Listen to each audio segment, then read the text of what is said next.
Good day to you, one and all. It is I, Justin Hawkins, and this is Justin Hawkins Writes Again, the podcast. Here I am with my personal assistant, houseboy Sean Martin.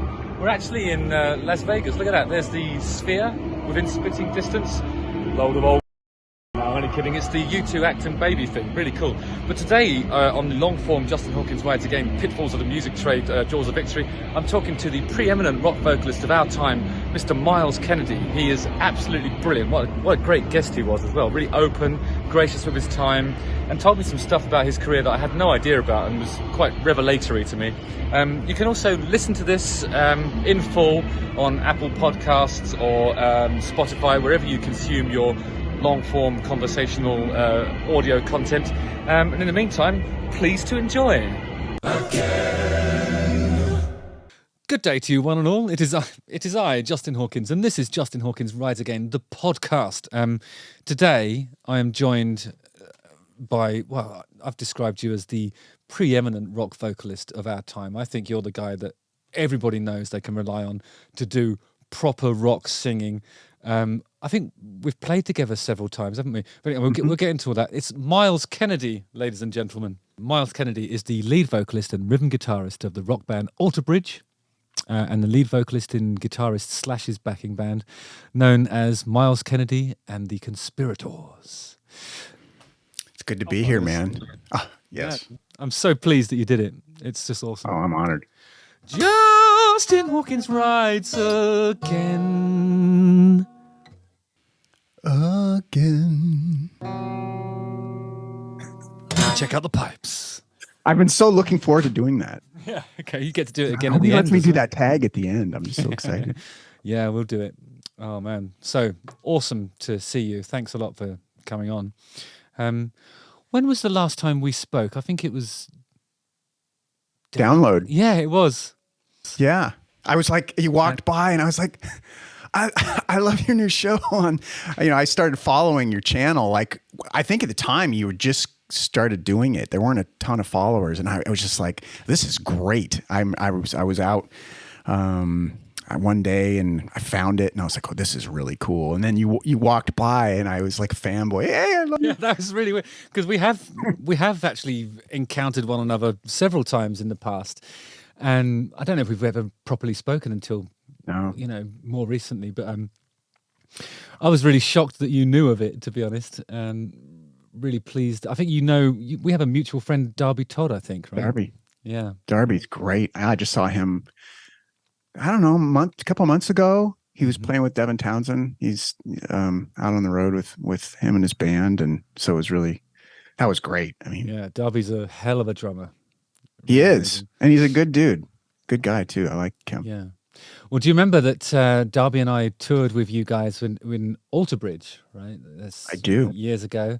And I think, I'm not even sure if it was your audience or the other band's audience, but there was a frosty reception. Oh my God, that was a tough crowd.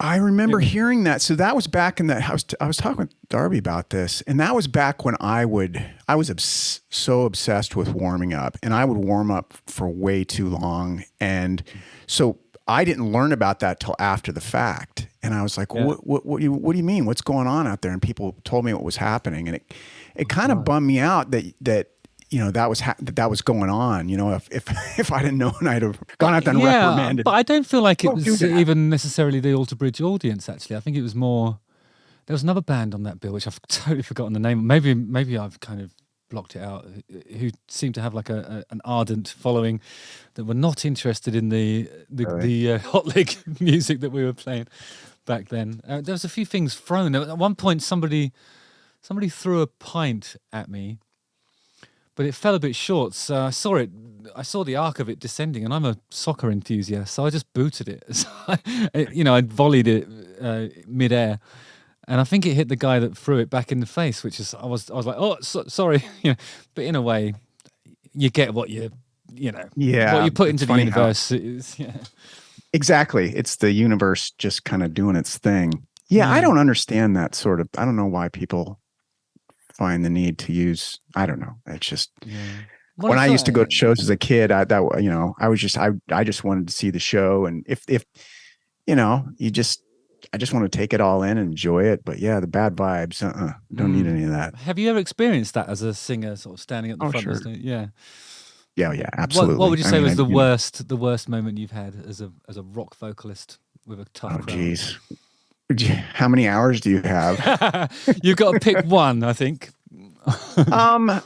That's a good question. It's because it's like you mentioned earlier, you kind of block it out. I find that if you think about that sort of thing and you let it have any gravity, that I feel like it can stick with you. And I'm somebody, especially the older I get, I'm just trying to stay as present as I can and let just things roll off. If something happens, bad vibes, whatever, bad situation, I'm not going to stay there. I'm just going to leave it there and move on. I do remember there's one thing kind of similar to the story you were telling about. Somebody threw something at you and you kicked it. I do remember once I was playing and someone threw something and it was weird. It was just like came out of the corner of my eye. I could see it. You know how it is with the lights, they're usually blinding you, but I think it was a shoe or something. And I saw it and I'm just singing and I just kind of dodged like this real quick and it flew right by me and I just kept singing. I said, "Miss me." And I just kept going and the crowd just erupted. Amazing. That's really styling it out. I kind of like it when things go wrong, I'm not sure how you feel about that, but if a gig's too smooth, you're playing to your own audience and everything's just working, it's like that's really unsatisfying for me. I need to sort of spice it up and sabotage it somehow, Interesting. I feel like it's because those are the moments I think that make us as performers, that's being present is the only way to cope with a moment like that. So it forces you to be in the moment and sort of allow everything else to fall away and just think about how to solve the problem. And in the absence of a problem, I'll make one. Maybe I'll go over and tamper with my brother's pedal board or something like that.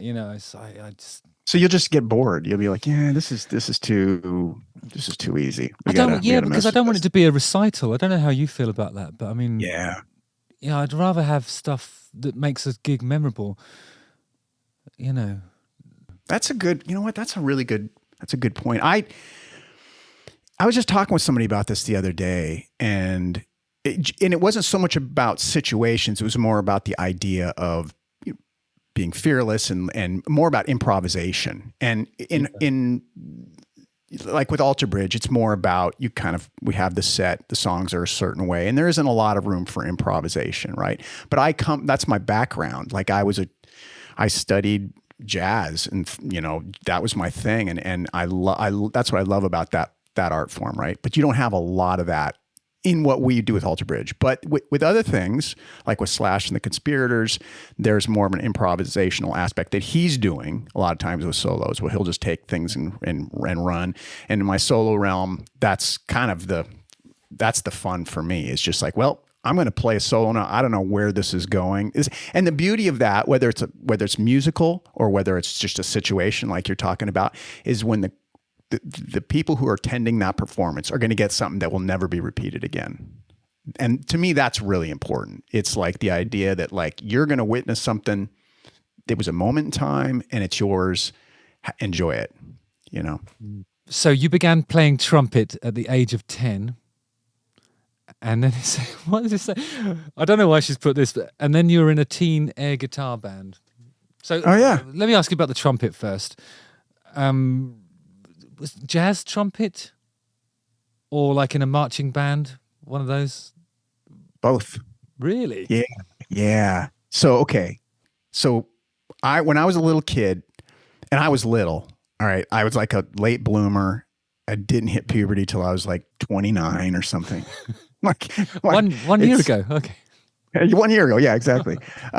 But it was a drag. But anyways, I was really into sports, and I was like a little runner. I was playing what you call football. We called soccer here. I'm glad you went for football then. That's good. Yeah, exactly. And anyways, one day my mom, it was a dinner, and she's like, tomorrow the music store down the way is coming to the school to give you guys opportunities to rent instruments. I want you to play an instrument, because I didn't have the chance to do that. And I was like, oh, Mom, I just want to play, I just want to go out in the yard and kick a ball. She's like, please, let's just do this for me. And I was like, all right. So we went and rented a trumpet, and that was kind of the moment. And I'm really grateful to her for helping kind of nudge me that way. So yeah, I played in the little symphonic band in elementary school, and then by the time I was in junior high, I was playing in the jazz band as well, playing trumpet, and then by high school I was in the marching band, and at one point I was playing in the symphonic band, jazz band, marching band. I literally was just going to school to play trumpet all day, and yeah, it was crazy. And then switched to guitar a little later, but that's a different story. But I also ended up being the drum major. So I was the guy that led the marching band by my senior year. I didn't want to be that guy. My fellow band members kind of elected me to be one of the drum majors, and I was terrible. I mean, like, I was just not good at it.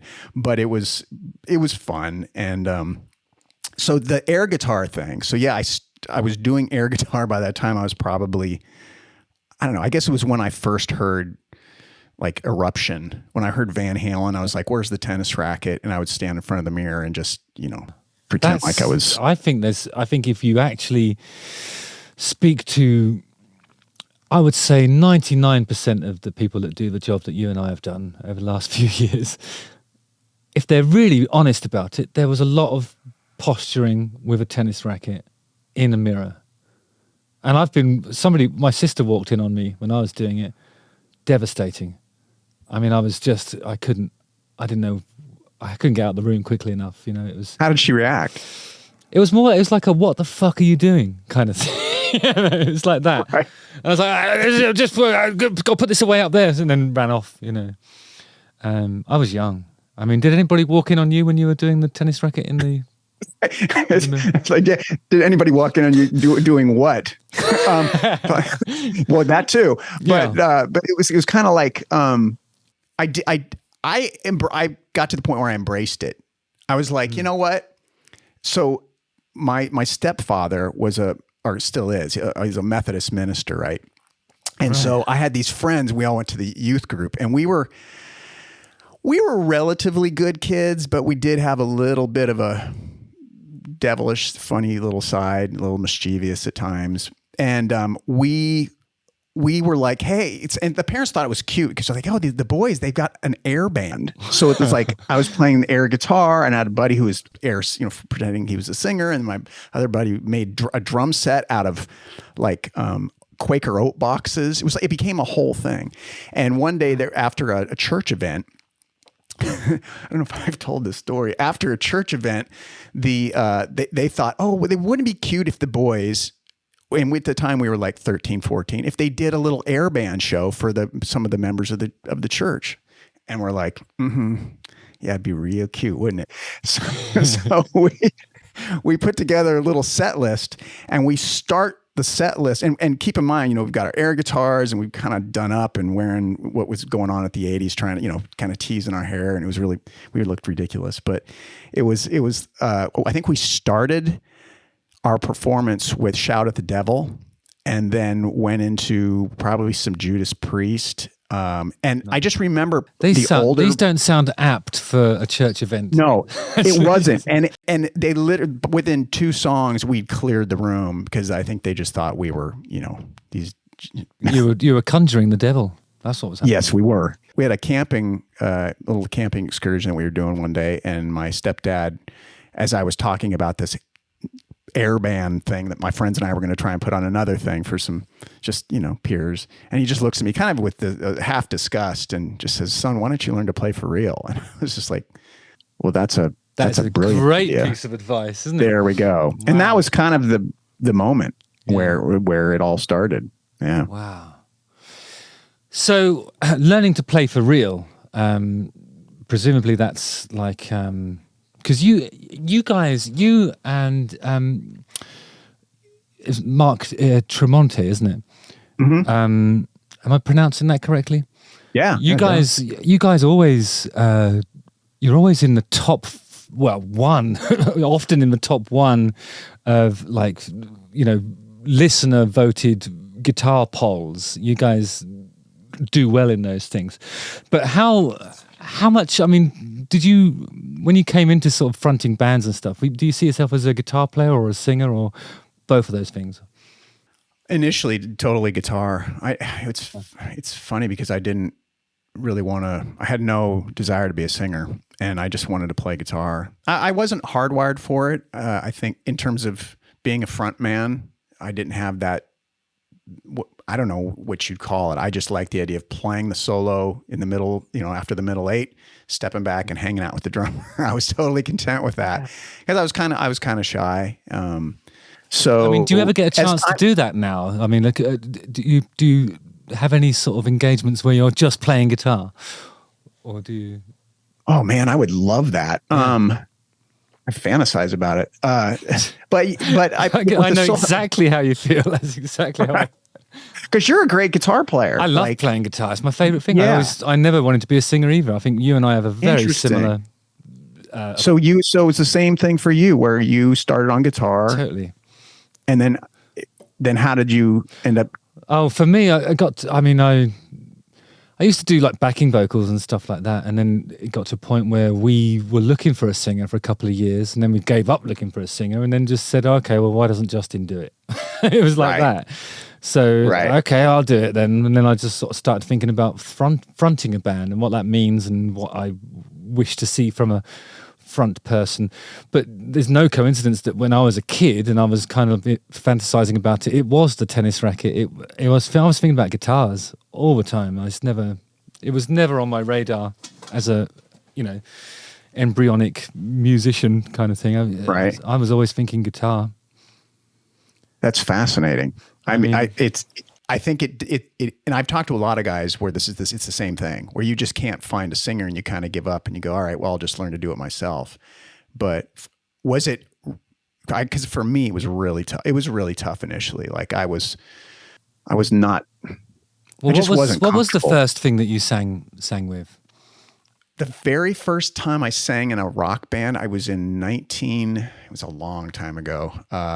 It was called the Drug Free Rock Off, and we had it here in Spokane, and it was like a battle of the bands. And the whole concept was that everybody was supposed to be drug free. Okay. I don't know if that was actually the case. I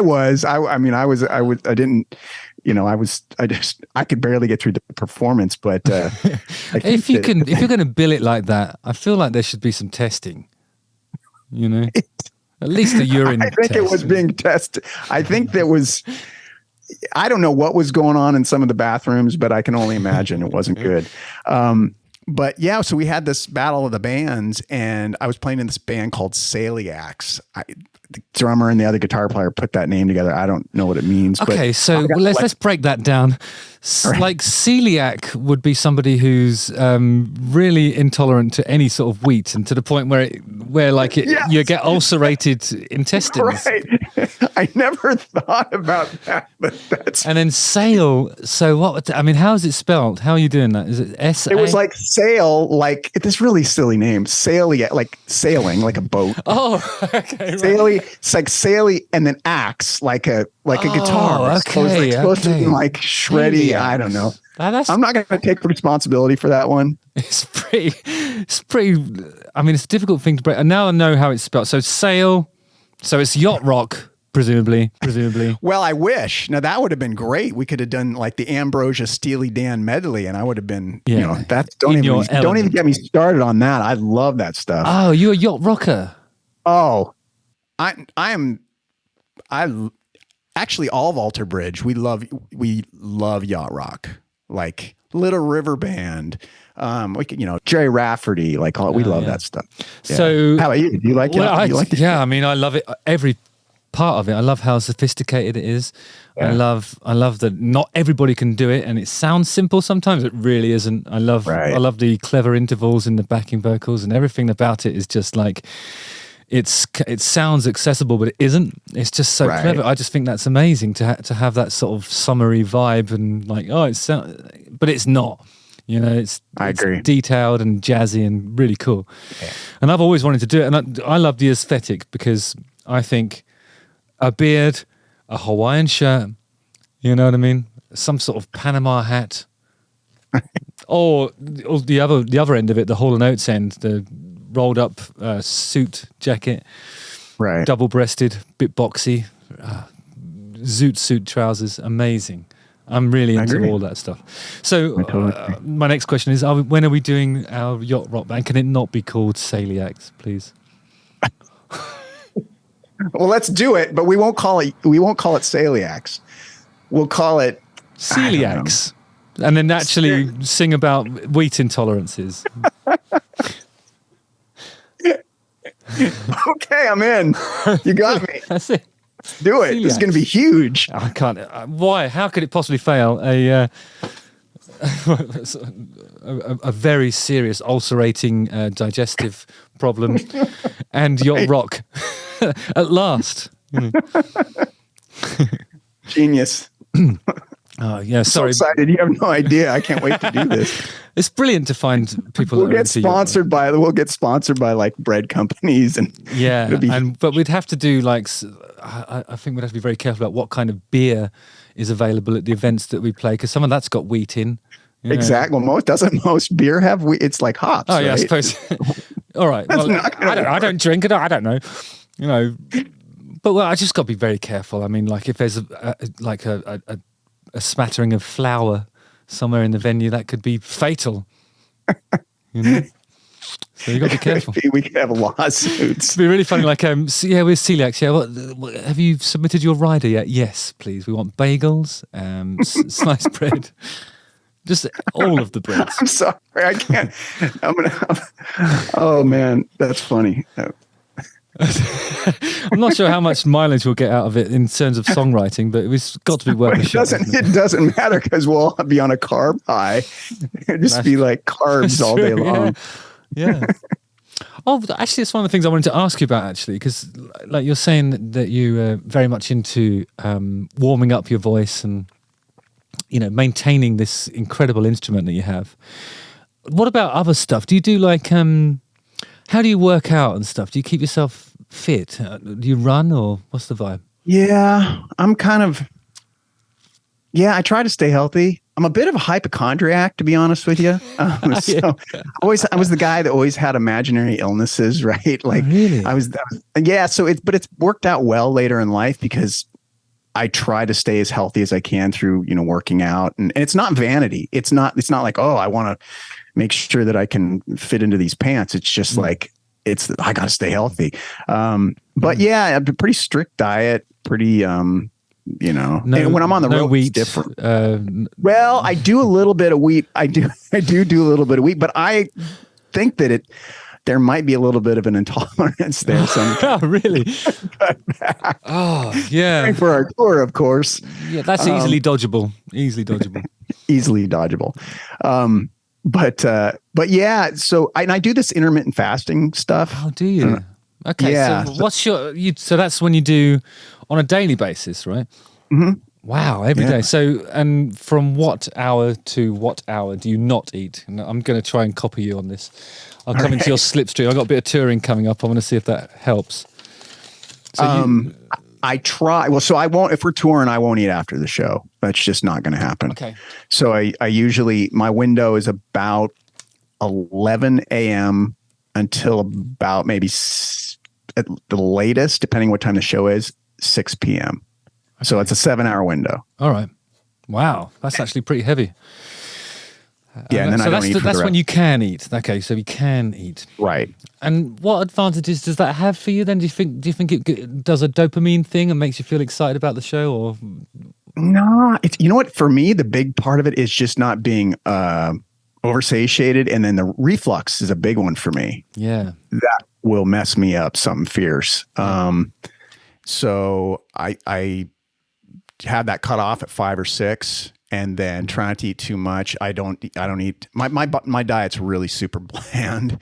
Like it kind of sucks. It's like chicken, fish, without any sort of like spices or things to kind of make it taste good. And because those are the things that would probably provoke the reflux as well, isn't it? Exactly. I suppose for people that are watching this and they don't know what that means. It's like that's when you get acid that comes up into your throat, and for singers, it's devastating. Like I don't know if you've experienced this before, but before I had a hard window like yours, I think I ate a burger way too close to showtime, and during the show the reflux happened, and by the end of the show I had no voice at all, and the next two shows were completely a write-off. Yeah, I actually had a bit of keyhole surgery to tie up my esophagus to try and avoid that. It was a big deal for me. Yeah, no kidding. So did it help? Yeah, it was never a problem again, actually. But I don't know whether I'm not sure whether I changed the way I do things as well. I mean, I'm like you. I won't if I'm on because normally we're on stage about 9 o'clock, aren't we? Right. So you actually eat pretty late, and that's quite close to the bone for me. I need to give myself 4 hours. Okay, before that's I go probably on stage. better. So I won't eat after 5 on a show day. Right. But you're saying you do this every day, right? Even when you're at home and stuff. When I'm home, it kind of depends. So I'm not as strict as at home. Usually the window can be as late as like yesterday. It was like 1 p.m. till I ate, and then cut it off at about 8. Okay. So it's still 7 hours. It's 7 hours. I prefer sometimes if it's just not, the schedule is whatever it is, it'll be 8 hours, but that's about as long as I'll go. And what happens if the record company says to you, "Here, Myles, we're doing this dinner in honor of you guys. We want to give you a disc, and there's going to be some press there, and we're going to have some vol au vents and a proper big free course dinner afterwards, courtesy of us. Huge record label." Does that happen anymore? Is that? I know. I suppose I'd be going back a few years to when people actually bought records. Yeah. Okay. It's 1989. You've got a 7-hour fasting window. Okay. But I suppose what I'm asking is, on a special occasion like that, I mean, break it. Do you? Yeah. Okay. But can you? How do you feel when you do that? Because I know what I'm like. I'm super obsessive, and it would hurt me. Every bite would be like, I'm really enjoying this. Thank you, kind of thing.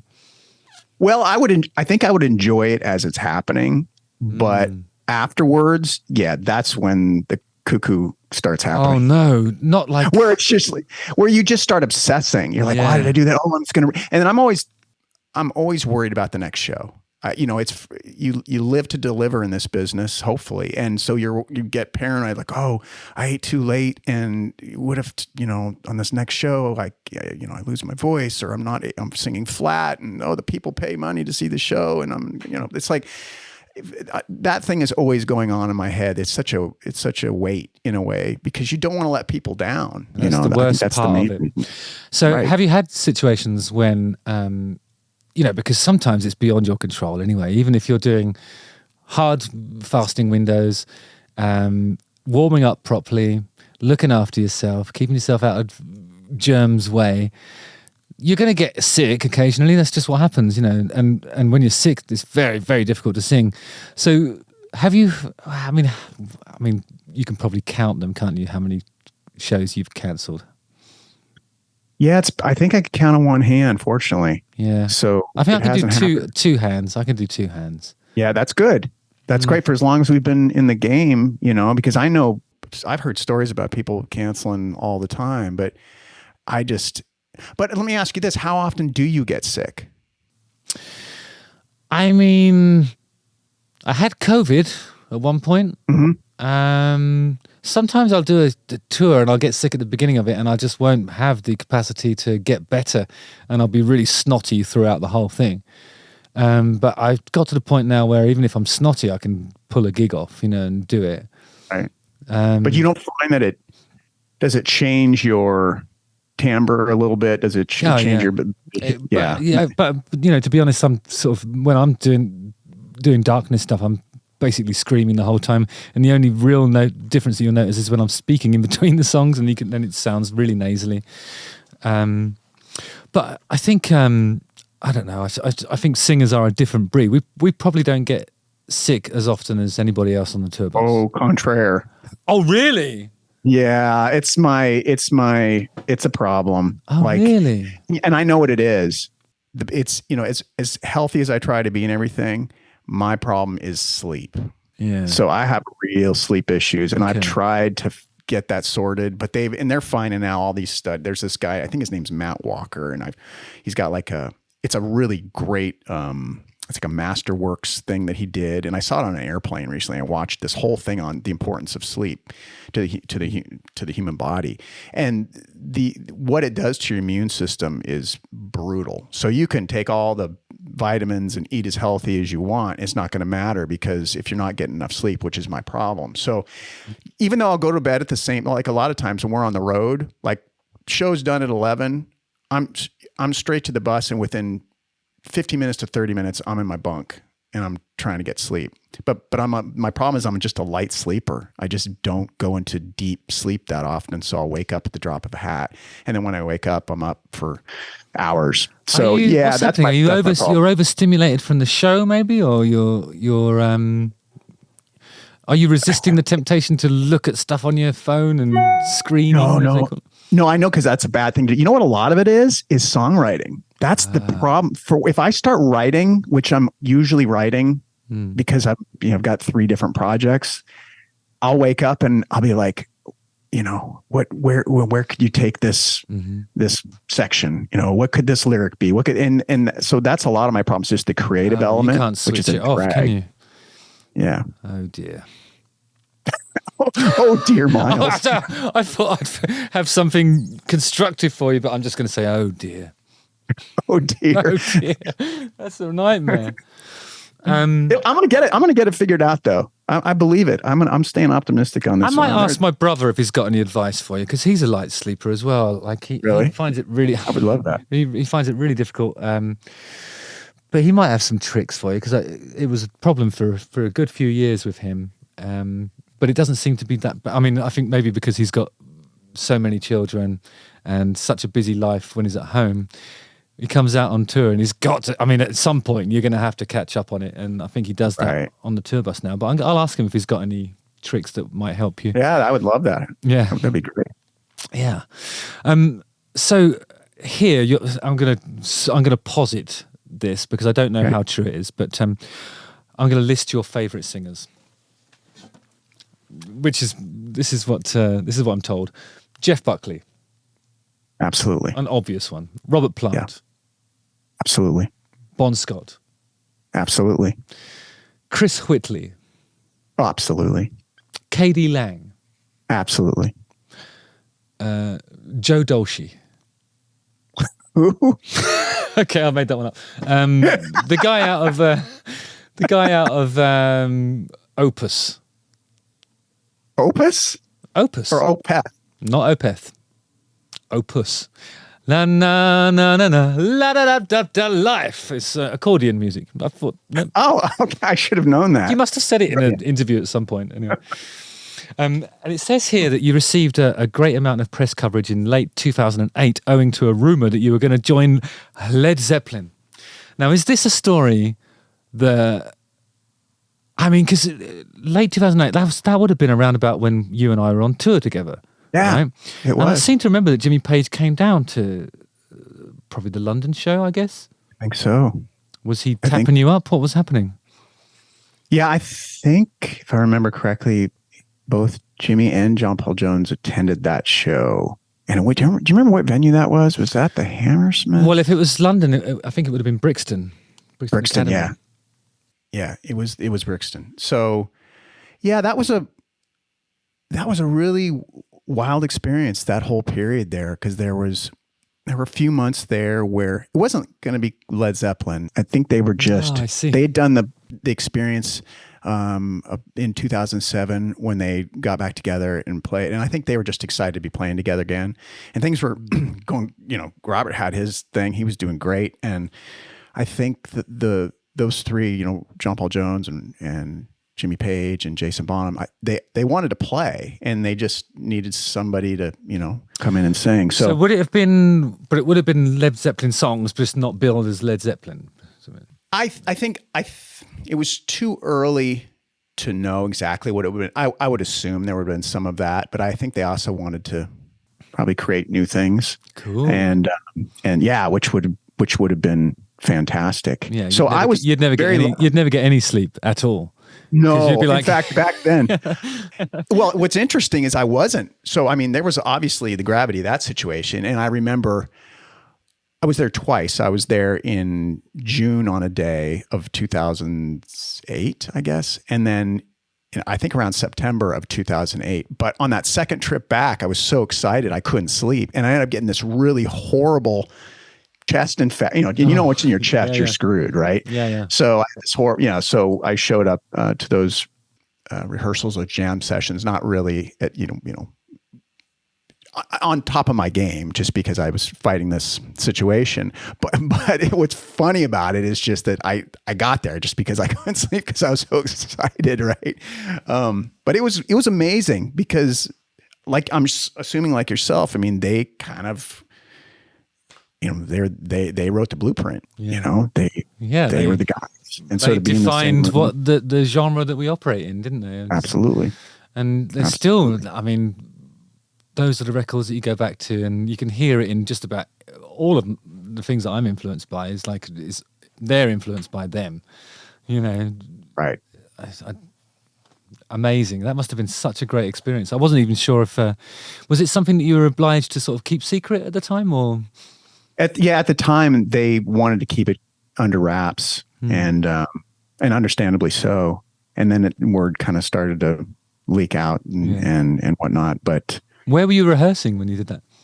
it was a little studio. I'm trying to remember where it was. It was in London. It was just this little rehearsal studio. Wow. And it was. That makes it even more exciting, doesn't it? I mean, it's just. Yeah. I mean, it's interesting because those handful of memories are so sacred to me. Like I'll replay them every once in a while just to make sure that it stays in my brain, because I don't want to lose that. Yeah. Because it was just, for me, that's probably, as far as things, bucket list, things to check off. I don't know how anything could top that for me, for myself. It's a staggering achievement to be, even to be invited. I think it's just superb. Yeah, just to be invited was just a huge honor, and I'm still blown away that it happened. It's awesome. But yeah, it was fun. It was fun. That's so cool. Okay, so in your experience, what do you think are the biggest pitfalls of the music industry? What are the tropes, and what is it that what mistakes do people make, or how have you what sort of pitfalls have you navigated yourself? Oh man, there's so many. Jeez, It's more pitfalls than what's the opposite of a pitfall?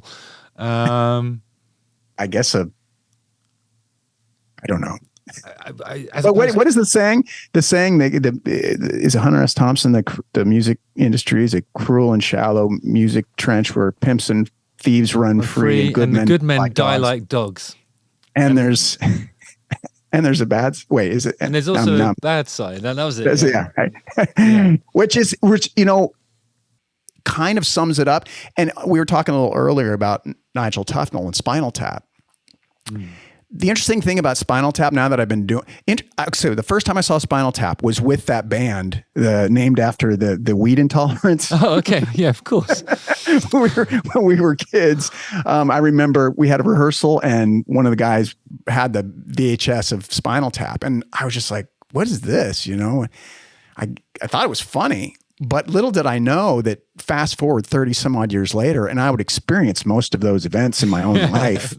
And as you probably can, attest, it's like that stuff happens all the time. Do you ever think about the other films that Christopher Guest made, like Best in Show, Waiting for Guffman?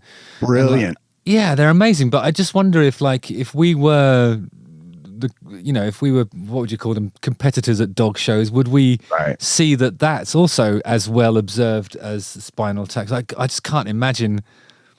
I can't imagine anything being as accurate as the Spinal Tap experience, also known as being a professional musician in any capacity. I know musicians that won't even watch it because they don't A, they're like superstitious that it's going to jinx them, and B, because they don't think it's funny, because they're like, I've lived that. It's not funny to me. I was like, Okay. wow. So you're talking about established musicians from Established musicians who are like, that movie hits too close to home. It's not funny to me. And I was like, wow, that's all right. But I can't help but chuckle, because have I been lost in the bottom of an old theater before, can't find my way to the stage, and the crowd, you hear the crowd up there, and yes, I've been that guy. Have I been in the part I love is when they're sitting there and they're looking at his collection of guitars and amps, and the whole, Rob Reiner, the director, is like, well, why don't you just make 10 the loudest? And when Nigel says, these go to 11. And it's that like not being able to wrap your head around this concept. And I'm that guy, and I've worked with guys that are that guy, like that whole thing, like you just can't seem to grasp it. And I think that's funny. I think that moment sums up so much of this business, and it's brilliant. That's an iconic scene, but I think like that thing of turning it up to 11, that really has become synonymous with all rock now. You see it so often, like journalists will use that expression to describe a loud band, And Right. it originated in a parody movie or you know what I mean, like in a fake documentary. But now that's become part of the lexicon to describe all the rock bands, basically, isn't it? But it's true. Yeah. Hello, Cleveland. Whenever you get lost anywhere, hello, Cleveland. We were playing a show. Alter Bridge was on tour recently, and we played Cleveland, and I couldn't wait to say it. Course. I couldn't. And when I said it, it just felt, and the crowd, it's like the crowd there, it's like they know. Yeah, they're like, oh, we can do this. Hello, Cleveland. That's amazing. That's so cool. That was fun. Yeah. And what's the other one? There's no sex and drugs for Ian. Do you know what I'm doing? And the other one is Boston, not a big college town. It's all right. That's I love that one. We could just sit here and yeah, we could. But the thing is forever. But I suppose what I'm saying is that song, that movie is so well observed that all those things have just become. That is it. It's the experience. It really is. So as far as Pitfalls go, I mean, I think that a lot of it's business. I love creating music. I love performing it. The business side of it and the nonsense that goes on there is a bit of a head scratcher and always has been. So I would, if I was talking to a young artist, I would say, make sure you have a great attorney that you trust and find good management. And that's a lot of it. It's funny, like good songs and talent and the whole, that stuff's important. But I feel like that other element of having your team in place mm-hmm. is maybe just as important, if not more important. So I suppose a pitfall then in your experience is like not having adequate representation or protection from the stuff that's sure. you're obliged to sort of deal with. Sure. It's hard to find good management, I think, because it's an industry that changes. The lawyers, I think, are easier to find because music law changes much more slowly. It's usually legislation and, they're trying to find ways to keep up with how you make money from this business anyway. And one of the great things, I think, is, I'm not sure how you feel about this, but with streaming and AI and nobody buying records and even your identity as a singer being, challenged by the fact that they could probably type in, do a song that sounds like Myles Kennedy singing with whoever, So even you're signifying, nuances in your voice they're being challenged. But the one thing that they can't take from us is the one thing that you prepare for every day of your life by fasting and looking after yourself and all that. And that's the live experience. Right. Standing there and seeing you sing. They can't do that yet. I did say yet. It'll be a hologram probably, won't it? Yeah. I mean, that's what I'm wondering. But you're right. All that stuff really concerns me. It genuinely, especially as a songwriter, because I feel like in 5 years, we're going to get to a point where it's kind of like it is now in the studio realm, where when you listen to a vocal, you're like, well, how much of that vocal was doctored with pitch correction? You're like, how much of that was actually the singer able to hit the notes? And I'm afraid that as time goes on with AI, how much of that song was actually written by that artist versus AI. And that really concerns me, because, you know, how does that work? I don't know. I think that sucks. It really sucks. Just that idea. It's true. It does suck. Yeah, I mean, there's people that's talking about using AI as a tool. I almost feel like we shouldn't be doing that even, you know, because if you're using it as a tool to write a song, it's writing the song, isn't it? I mean, I agree. Yeah, I agree. It's such a. I mean, it's one thing if your crutch is, say, if you're writing lyrics and you have a thesaurus, a thesaurus, you know, that's one thing. And one could argue, well, that's kind of the same thing. Well, I don't know. That's not really. It's you still have to select the lexicon that gives the emotional nuance that you're looking for, don't you? I mean, exactly. You have to put it through your filter, right? But with AI, where that's going, it'll effectively, at the press of a button, it's going to be able to put together this entire thing, chord progression, riff. I'm sure it's heading that direction. It may already be able to do it, and all your vocal nuances. And, you know, I don't know. I just don't know how I'm going to feel about that. It doesn't excite me. But it will be like everything will just. I mean, it always seems to be the opposite of time's arrow, doesn't it? Like time's arrow is order descending into chaos, and it's almost like the other way around now. It's like the chaos and all the sort of weird chasm of gases and stuff that is our brains is the arrows going in the other direction, so that everything just sounds exactly the same and it's super homogenized. Every vocal that you do can be sent to somebody who probably lives down the road from you, I reckon. You know, just a guy with a computer who tunes everything, takes all of the character out of it, and then you end up with stuff that sounds poppy and is competitive and can go on radio playlists and sit there next to the advert for the furniture store and not sound offensive to anybody's ears or challenge them in any way. And I always go back to Robert Plant. I think he's one of the most iconic voices because he hardly ever sang in tune. You know, hardly ever. He's always sharp, always flat, always fucking awesome, and just like exactly what you want to hear. Just exactly, you know, where's that going? Yeah, I agree.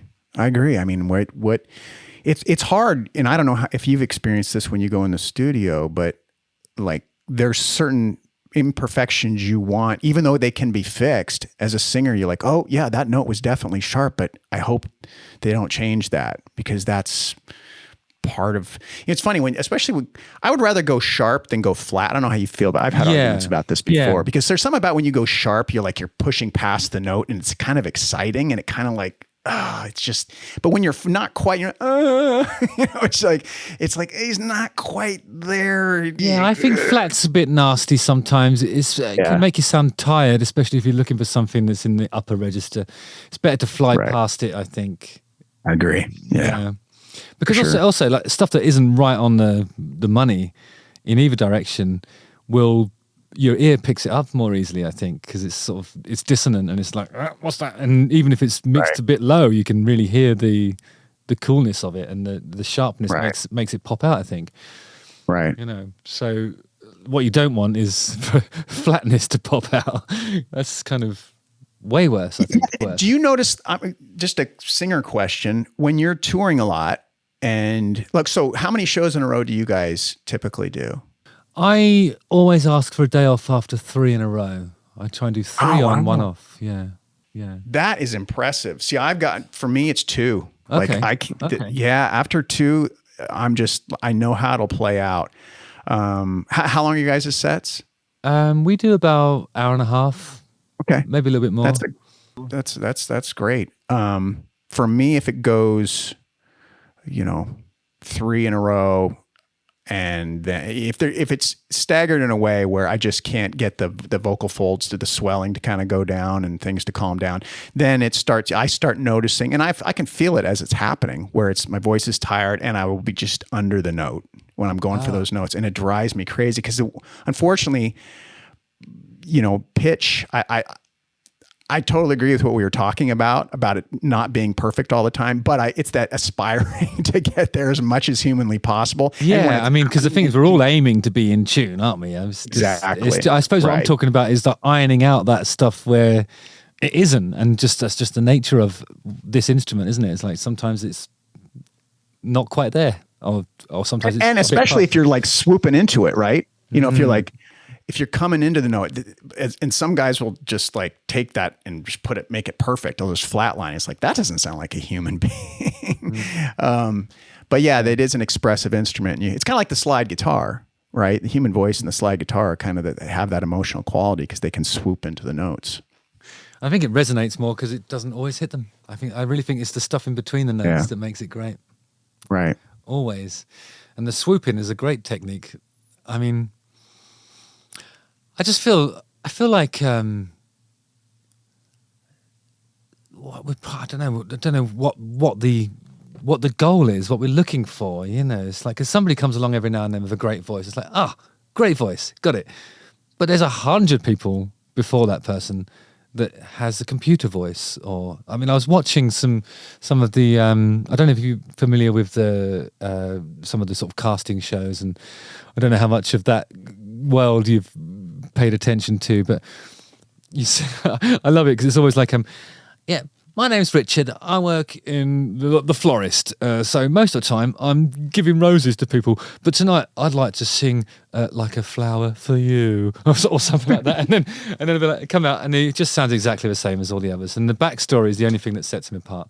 It's like they all sound the same, so like it just seems like, I think I've said it before, the homogenization of the human singing voice disgusts me. Yeah, it's interesting, but occasionally we have those mavericks that will come out and they'll be doing something so unique, and it'll be just like, what is that? I always going back to kind of my jazz roots, I think about Billie Holiday a lot, and I'm like, well, there was a singer who, like, that is so special and so unique, and nobody was probably doing it that way. And then you could fast forward to, like someone like Amy Winehouse, who was kind of drinking from that pool and putting her own spin on it. But given what was going on at the time, it was so fresh and so different. So it's, thank goodness for those true artists that come along once in a while and just like knock everybody on. There wasn't a great deal of pitch correction going on with her recordings. I mean, Amy Winehouse's recordings they didn't seem to have a great deal of pitch correction on there. No, you could hear the person. Exactly. Okay, so what do you think are the best things about working in the music industry? The best things about working in the music industry. For me, it boils down to the songs. It's chasing songs down, and when you feel like you have something special, and then documenting it, especially, you know how it is when you're in the studio and the basics are done, and now you're doubling guitars, and then you start to hear the stereo spread, and then the vocals coming on, and it's just this thing, and now this thing that was in your head is now this tangible thing that exists and has been documented. There are very few things in life that get me off like that does. It's just, you get the goosebump. Hopefully, once, I'm pretty hard on myself as a writer, and we all are with the people I work with. But when we feel like we've got it right, it's that, I think we might have something with this one. And so it's the thrill of that chase. I love that. I love standing on stage and listening to people sing your songs back to them. I really get off on that tremendously. That somebody's listened to something you've been a part of enough to know it, and oftentimes know the lyrics better than you do, because I have a horrible memory. Things like that, just, it's the best. Yeah. That's beautiful. Yeah, I feel like Do you ever do that one where you put the microphone out and you encourage that and use it as a voice rest moment? Oh, absolutely. Yeah. And the more time I'm in the game, it's more frequent. And I've learned to really pace myself. It's funny. I know you've probably figured this out too. You just know what you can feel when things during the night are like, okay, let it just take a quick break here. Let it kind of bounce back into place. And so I get like moments like a mid-set lull is pretty normal when you're trying to establish what songs to play, I think. And we had a big challenge there trying to figure that out. So we put some really exciting stuff in the middle of the set to fight that. That was a big problem for me because I had to scream all the way through that difficult middle bit. You know what I mean? Like I would have preferred the lull to do a couple of ballads in that moment because then I can just recharge for the big finale. Right. So we got rid of that. That's important. You did get rid of it. We got rid of it. And but I'm like, it gets to a point where I'm like, you do, you know. I mean, but that's good. But you know what? I don't think there's anything. I know there's some controversy about that. Some people think that's kind of a crutch. But the way I look at it is, that's an opportunity to engage the crowd, and I think they like that. Because it goes. Look, you were talking about it earlier. The idea of doing something in the set where if it's going too smooth and it seems like it's just kind of you're painting by numbers, the beauty of those moments when you turn it over to the crowd is if you bring them in, right? It's like, hey, sing this with me. I want to hear you sing this, and you're kind of killing two birds with one stone because you're engaging with the audience, and then you're allowing this to kind of calm down for just a second so you can go for that next passage. It's a really, I don't know. It's kind of it's a dance. That's the way I look at it. There's a real, as opposed to just going up there and trying to make everything absolutely perfect. And it's like, just relax, be comfortable in that moment, be present, and everybody sing along and put your hands in the air. And it's just it doesn't have to be, if you want it perfect, if you go to a show and it's like, I want it to sound just like it did on the record. Well, then go home and listen to the record, I sometimes think that going to a show is a bit like, I would like to imagine that an audience goes to a show a bit like some of those slightly, how would you describe this? Slightly morbid people, people with a slight morbid fascination with watching the Formula One in case there's a crash.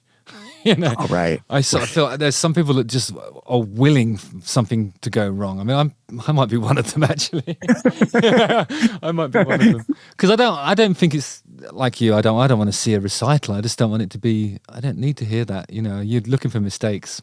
I'm excited about mistakes and how people hit back from them. And I think because you're a jazz guy, I put it to you that it's very difficult to declare anything that you do a mistake.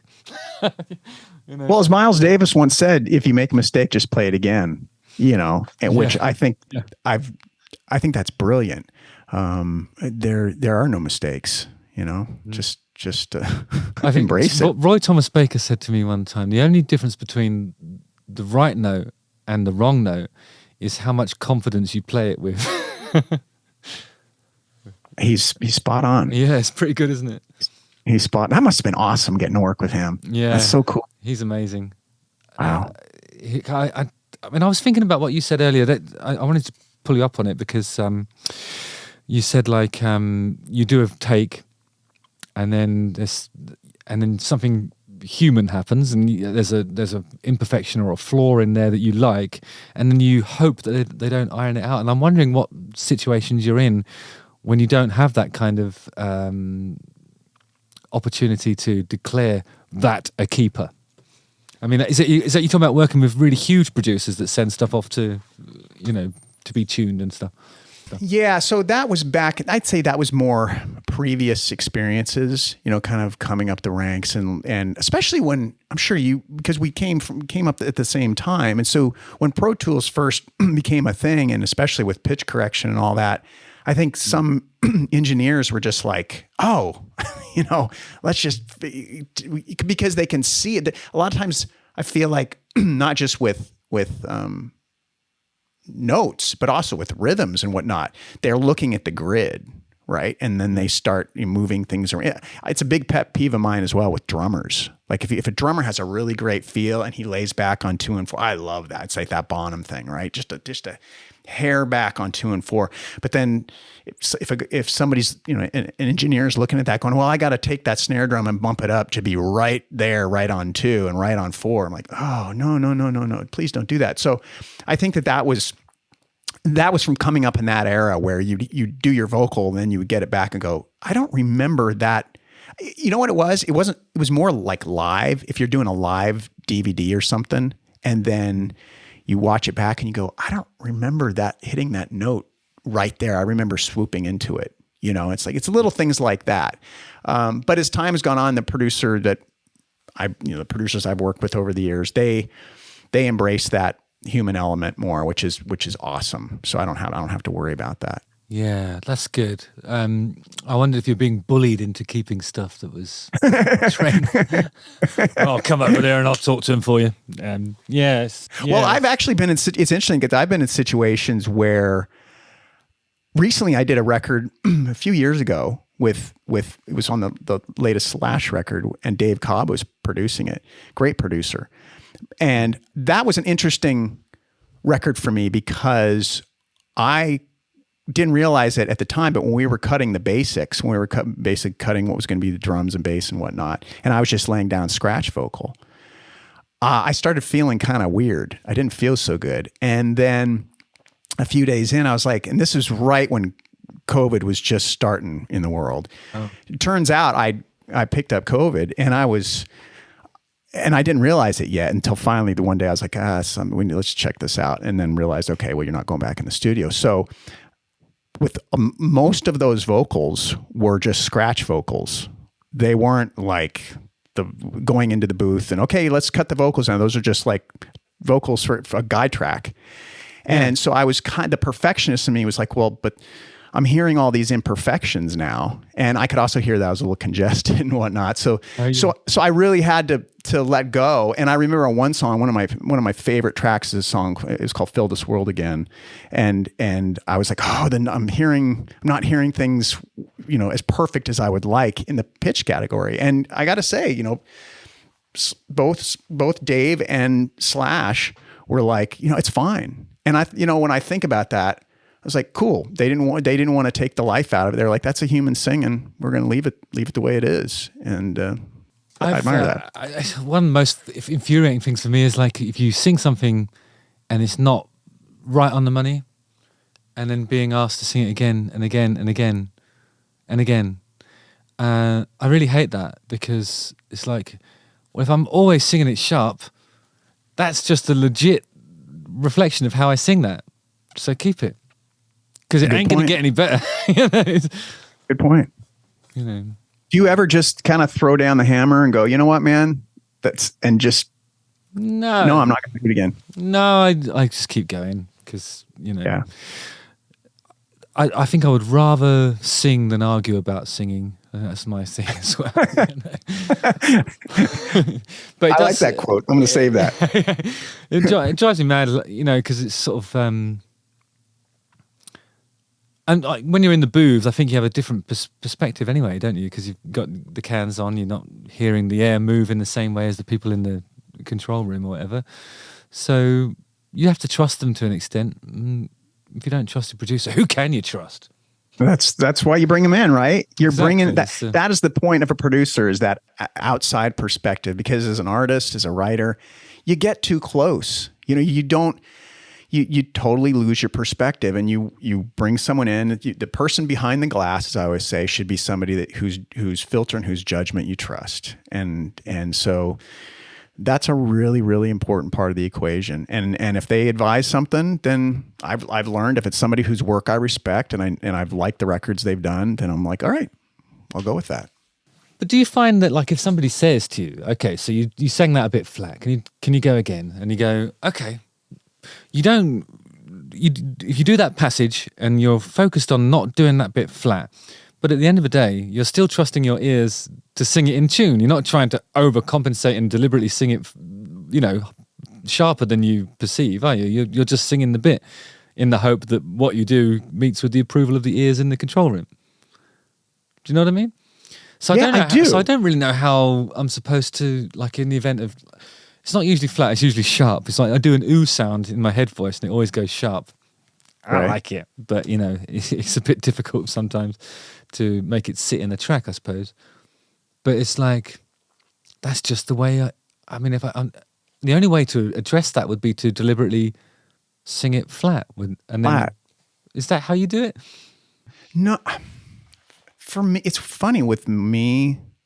I can feel it. So it's this. So I didn't study it. When I say studied, it makes it sound like I was some trained opera singer. But I took probably like 16 or 17 lessons from this guy named Ron Anderson. I think I know that guy. Describe him to me. So Ron, he passed away a few years ago, but he was a gentleman he lived in Los Angeles when I first started taking from him. And then he kind of would bounce around between LA and Florida. And he taught Bono? Oh man. Bono? No, I don't know if he taught Bono. He taught the list goes on forever. I know Chris Cornell studied with him. I know Axl studied with him. M Shadows, as far as rock singers go. I think, does he, describe his physique to me. What did he look like? He was like, how would you describe Ron? Did he rock up with a little keyboard? He might have had a little keyboard. Yeah, I think so. And did he have like a special tea that was made out of Chinese herbs or something like that? And then he had a whole he had some like this stuff called umboshi, which was like a pickled something or the other. Was but it supposed sort to of have tastes a bit like cough syrup somehow, like the tea. I don't remember. I've never been big on like teas for vocals, but I'm just saying. I'm only asking these questions because I think we might have been worked with him, guided by the same person. How long ago? That would have been, well, when I had these encounters, it would have been 2005, I reckon, when I was working with Roy. Was it where were you recording? Were you in LA?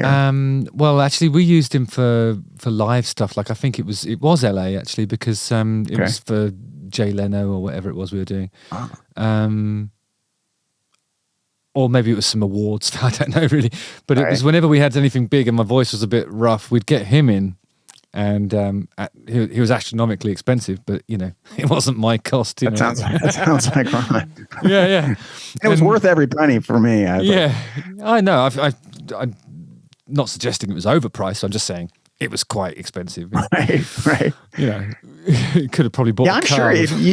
He kind of studied. He kind of worked with. It seemed like everybody at one point. And I'm really, really glad that I had that opportunity because he told me this was in. So it was in like 1997, I think. And the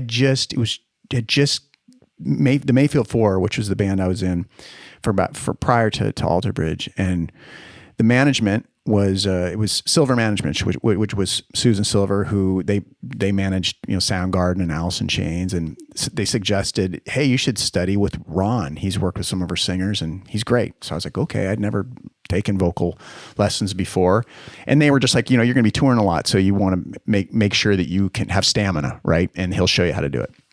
So I remember when I first went to work with him, he told me that this technique, it's an old opera technique called bel canto. He said, if you integrate this into your approach, your voice, you'll maintain your voice as you get older. It won't be something that will degrade like a lot of rock singers. And I was like, well, okay, great. So I was real diligent and I worked a lot with it. What was that technique called again? I think bel canto, I believe is it was called. And the whole premise is just you're keeping the weight off your voice. It's all how you're positioning like your soft palate and how you're, as you're moving higher, as the note moves higher, you're changing the sound of the vowel. So A's go A-O. Not to go into a super clinic here, but no. It's funny because I don't even think about it anymore. It's just automatic. So I have to kind of, try and remember what it was. It really went in.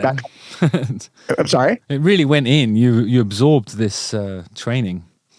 yeah, it's been so helpful. But what's interesting is when I'm singing, if I'm doing it right, I can feel it's effortless. It's like, it's like creating these pockets where the note goes. So there's no pressure.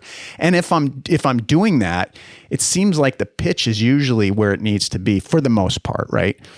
But if I'm not, if I'm like the placement of the vowel is wrong, or if I'm, holding my jaw or whatever, not supporting enough with my diaphragm, I can feel it and I'll know. It's funny, like if I'm in the studio, I'll hear the talk. I know before he's even hit the talk back button, he's going to say it was flat because I feel it. Yeah. I can feel that it wasn't effortless. So yeah, it's a really amazing, it's an amazing tool. And I've said this 1,000 times. If I hadn't met Ron and I hadn't learned that technique, I would not be sitting here with you right now. I'd have blown my voice out by the time I was in my mid-30s. I'd be done. So I'm really, really lucky to have learned that. That's so cool. I'm sorry that he passed away. He was awesome. Yeah. Ron was great. Amazing. Okay. We've talked about vocals quite a bit, but I'm just going to ask you now about the art of frontmanning and how you see that. Is that a studied thing, or do you think it's I suppose nature versus nurture is what I'm going to ask you? I think either you have it, and I'll be totally honest with you. You have it. I think in fact, I was telling Darby, like, first time I saw you, I was like, that's a great frontman right there. And you've just got that thing, whatever that X factor. And I do think people are born with it to a degree. For me, I don't. Thank you, by the way. That's really kind. I mean that. I've wanted to tell you that for years. Really and it's sincere. I mean, I really mean that. And I wish because to me, it's a freedom. I see people who have that ability, and it's like a freedom. I see it's like a total freedom, and rock and roll is freedom at the end of the day, right? So when people manifest that in their performance, that's what people want to see. They want to see somebody up there who just completely surrenders to the moment, and they're free as a bird, and I just, that's a beautiful thing to watch. And for me, my problem has always been, and it's something I feel like I'm getting better at, but I feel like there's still enough of the things that are happening up here that sometimes will get in the way to keep you from being free. And there's some nights where you're like, okay, I feel like I was floating up there and it felt good and I felt like I was present. But then there are other nights where I walk off, I go, there's too much going on up here. You just got to learn to just let that stuff go. I wonder if that will come with when you address the sleeping issue. That's a good point. Actually, it's a really good point. Doctor? That's a good point. Please. Professor Doctor. Professor Doctor. Because I don't know, because I feel like the big thing about sleeping that's really obvious is like the way it affects your mind, and like a lack of sleep, you just go crazy and you can't focus on anything. And I suppose lack of focus, I just focus. I mean, I suppose the important thing is focusing on what's happening in that moment and just being there for it. And I suppose if you're distracted by errant thoughts and stuff, it might be because of your sleep. It might be. I think you're right. No, I think that's absolutely right, without a doubt. But I do feel like it's something that I'm getting better at as time goes on and figuring it out more. But I mean, when you're up there, so I'm just asking because I have such a respect for what you do. Like when you're up there and what are you just, what's going through your mind or what's not going through your mind? How are you approaching it? Well, I don't know. I think I take one step onto the stage and then everything falls away that's been bothering me throughout the day. Any sort of conversations that I'm dwelling on because somebody said something that triggered me, or that goes away. The bills that I have to pay goes away. What's going to happen tomorrow goes away. all of it. None of it matters, and it's just like the whole thing just drops, and it's like I'm lighter, so I'm taller. Everything is just like I just feel alive. And that's actually it. I think that's if I had to say it in 3 words, I feel alive. And that's like, maybe that's the only time in the day when I do, because I have to look after myself. You know, we're singers, we have to do that, don't we? So that's most of the time on the tour. There's regimented kind of things that have to happen at certain times. That's because there's 2 hours when anything goes, you know, Right. and that has to. I prioritize that to the extent that I'll actually be really disciplined for the rest of the day, and then I'll just be like, "Hey, let's do this now." Right. And I completely surrender to it. Like you said, I don't have any. There's nothing in my brain. There's nothing in there at all. But that's the way it better or should worse, be. you know. For better or worse. That's the way it should be, and that's why. You know, I watch you, and I'm like, there it is. You know. The same way when I would watch Bon Scott or Freddie Mercury, it's like, there it is. They're present. It's the same way I feel about when I watch Miles Davis or John Coltrane. It's like they're present. You know, Louis Armstrong. It's like all the people who understand, and you just articulated it beautifully. You know, it's just you leave all that stuff that's been all the gravity of the day, and this is your time to be, you know, completely weightless. And it's beautiful. There really is. We are so lucky to have an opportunity night after night to explore that and have human beings that will come to watch that. And hopefully, if you're firing on all cylinders and you're there and you're free, then that is doing something to them, giving something to them, and then they give it back to you. It's like this beautiful thing that happens, right? It's this beautiful circle.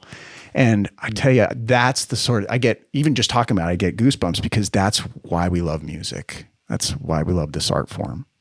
Absolutely. Wow. That is a beautiful moment for us to end this, I think, because we're not going to beat that. You know? Fucking brilliant. So do you ever find, like, the one thing that I find, like, is liberated by the experience of performing, but say there's a note coming up that you know you're going to have to think about your technique for. And I don't do that very often, but I will kind of bring my atoms up and apple down and change where I'm resonating from to hit like a stupidly high note sometimes. Right. And it comes out super operatic, but I have to think about when to engage that.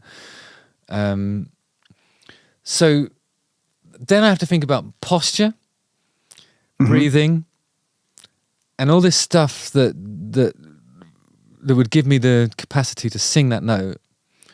And I have to do that whilst in the context of a free, you know, expressive kind of me running about and doing all the usual shit. So at some point you have to ground yourself and consider what's next. I suppose that's still being in the moment, isn't it? Because you're relying on tools that you've equipped yourself with to be able to. Yeah, you've rehearsed those. It's the muscle memory thing, right? So you've rehearsed, hopefully you've done that enough times to where, at least for me, I'm not thinking about how that from a technical standpoint. You know, I've been doing this for years, so I'm like, okay, raise your soft palate. You change this vowel. You modify the vowels. As Ron used to say, you know, you're blah blah blah blah blah. That's just all happening automatically. But here's what I have to do, because if it is difficult, and especially if it's a little tired or if I haven't slept or whatever the deal is, it's when I start to feel any sort of, when I'm no longer present and I'm suddenly looking ahead at where that note is coming and thinking about it. For me, it's meditative. I have to simply pull myself away from that and come back to right now. And the way I do that, this is fascinating. It's like 3 things I'll think about. I use this one a lot. This is really bizarre. I think about my dog Mozart. This is this little Shih Tzu, and there's something about Mozart. Just when I'm holding that little dog, I know this is not very rock and roll, so I apologize. This is as rock and roll as it gets. What are you talking about? This is right. brilliant. It just kind of calms me down. It's like a dopamine rush. It just fills me with calm. So I'll think about Mozart, and it'll bring me right back. Or I'll get kind of, I don't know, I'll get very deep, and I'll start thinking about how boy, this is going really deep. At the end of the day, if I don't hit this note, it's not the end of the world. I think about how vast the universe is. I'm like, is anything going to change in the universe if I don't hit this note right now? I'm just this little speck on this little planet. And then it kind of reminds you that, you know what, in the grand scheme of things, just calm the fuck down. Everything's going to be all right. And what else do I think about? I don't know. I think third one. Come on.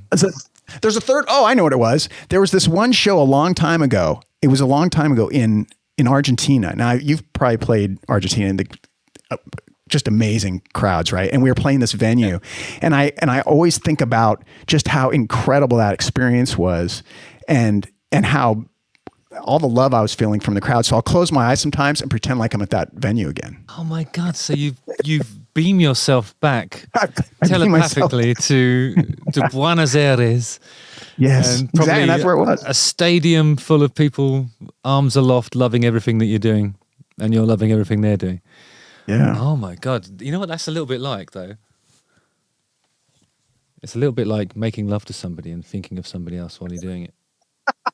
That's what you're doing. You are absolutely right. I'm busted. You busted me, Jason. Man, that's like spot on. No, I've never done that. Yeah, me neither. I mean, goodness me, that's unthinkable. But what you've described there, you're cheating on the audience. You're having an affair on the audience. Yeah. Stop it.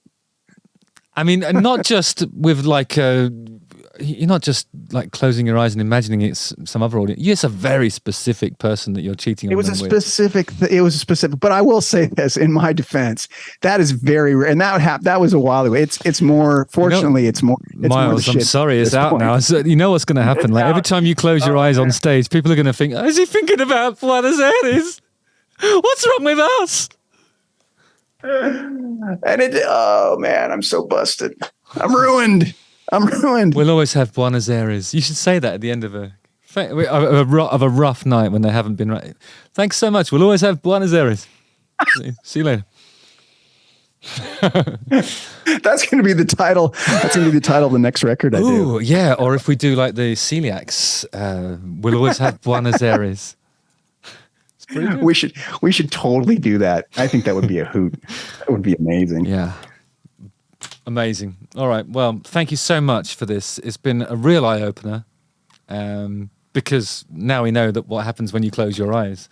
Yeah, exactly. So, well, it's been a pleasure. I've been looking forward to this one for a while. So thanks for your time. Cool. Yeah, nice one, Myles. You're a golden great and a really nice person as well. Who could ask for more? Justin Hawkins rides again. Hit me. Again.